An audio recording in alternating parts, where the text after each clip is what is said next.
السلام عليكم ورحمة الله وبركاته. ازيكم عاملين ايه؟ يا رب ان شاء الله تكونوا بخير وفي احسن حال.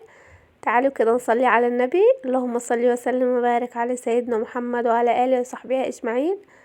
النهارده هنعمل كرنبيط من غير بيض. هنعمل منه نوعين، نوع بانيه والنوع المقلي اللي متعودين عليه، بطريقة سهلة وجميلة ومش هياخد اي وقت، وبطريقة ان شاء الله تكون موفرة. انا جبت كرنبيطة كبيرة، كان نفسي بس اصورها لكم، بس بعد ما قطعتها انا افتكرت. كرنبيطة كبيرة كده. قطعتها لورود صغيرة، وحطيت حلة على النار، حطيت فيها مية سخنة، والمغلت هحط التوابل بتاعتي اللي هي الكمون والملح وسن السكر. وهقطع كده كرنبيطة لورود صغيرة، واول ما المية تغلي هحطها فيها. انا عملت نص الكرنبيطة، عملت منيها نوعين، ونص الكرنبيطة التاني شلته في الفريزر. ان شاء الله في فيديو تاني هنعمل منه وصفة برضو حلوة خالص.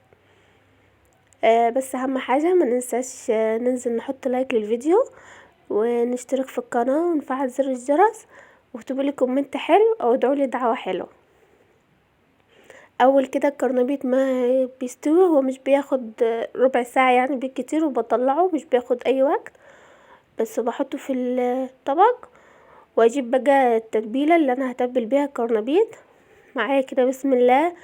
البوله البيضه دي فيها كوبايه دقيق، وهحط عليها كيس النشا ده حوالي 3 معالق نشا، وهحط بهارات كمون وملح وفلفل وكاري، وهحط سنه بابريكا، وهحط سنه كركم، ومعايا برضو توم وكزبره، توم وكزبره خضرة. وهنا حطيت مكعب المرق، ممكن نستغنى عنه يعني مكعب المرق ده. بس كده هقلب كل مرقة الدجاج والتوابل وادي سنة الكركم، هقلب كل المكونات مع بعض، وهخففها بالمية. انتي هنا في الخطوة دي لو عايزة تضيفي بيضة براحتك، تحطي بيضتين 3، انما الطريقة دي هنعملها من غير بيض عشان تبقى طريقة اقتصادية. وهو الكرنبيط اصلا مفيد، يعني فيه فوائد كتيرة ومغذي، والعيال ان شاء الله هتحبه. هنخففه كده بالمية.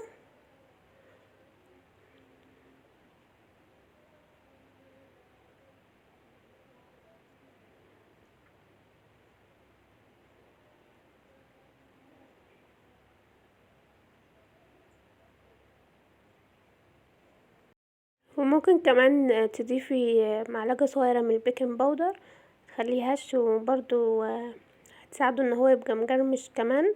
واحنا كده كده حاطين نشا، نحط المية ونقلب كويس خالص عشان ما يكلكعش مننا، وبيبقى قوامه كده، ولا هو خفيف ولا هو تقيل.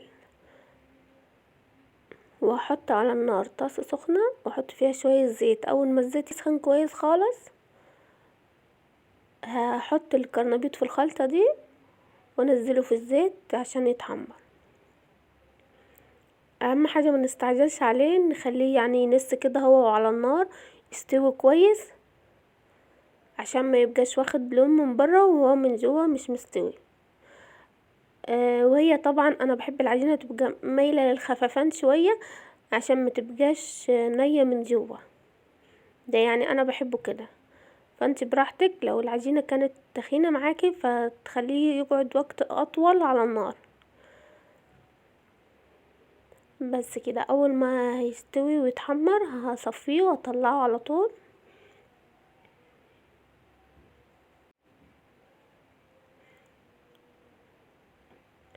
وهنا بقى انا جبت شوية جبت كم كرنبيطة كده من فرفتين، وهحفرمهم كويس كده بايديا وبالهراسة. وممكن كمان اضيف بيضة هنا في الخطوة دي لو حابة يعني، وبس انا ما ضفتش. انا كنت حابة اعمله كله كده من غير بيض عشان تبقى وصفة سهلة واقتصادية. جبت كده الهراسة، هرسته خالص جدا ونعمته. انا حسيت ان هي خفيفة شوية، فحطيت لها كده معلقة دقيق واحدة بس، وقلبتها وبس كده. حطيت سنة ملح وكمون عشان تبقى حاجة شوية، عشان انا حطيت دقيق. وبس كده هعملها زي البانيه بالظبط. هكورها كده وهخلي شكلها كأنه بيضاوي، على شكل بيضاوي كده، وهحمرها في الزيت. ونضحك بقى على ولادنا ونقول لهم اهو عملنا لكم بانيه. ولو ما كانوش بياكلوا الكرنبيط هياكلوه ان شاء الله بالطريقه دي. هي طريقه سهله يعني، هي ما فيهاش اي حاجه، بس احنا بنعمل الكرنبيط شويه و نجليه كده زي عجينه الطعميه بالظبط، بس بيبقى طعمه خطير. يا رب ان شاء الله يكون استفدتوا من الفيديو. اهم حاجه يا بنات تحطوا لايك، يعني لو الفيديو عجبكم انزلوا حطوا لايك، واكتبوا لي رايكم ايه في الفيديو، ولو عايزين اي فيديوهات تانية. وانا كنت عايزه اخد رايكم، لو ايه رايكم ان انا اعمل روتينات بدل وصفات الطبخ، يعني تبقى مره روتين ومره طبخ، او يعني من ده على ده. بس اكتبوا لي في الكومنتات رايكم ايه، وان شاء الله انا هقرا كل تعليقاتكم.